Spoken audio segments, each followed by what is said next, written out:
అని సందేహం.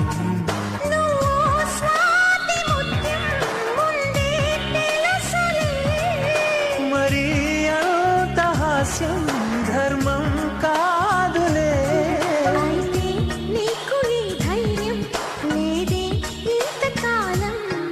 సహజంగా నాకు భయం, ఇప్పుడింకా కాస్త నయం.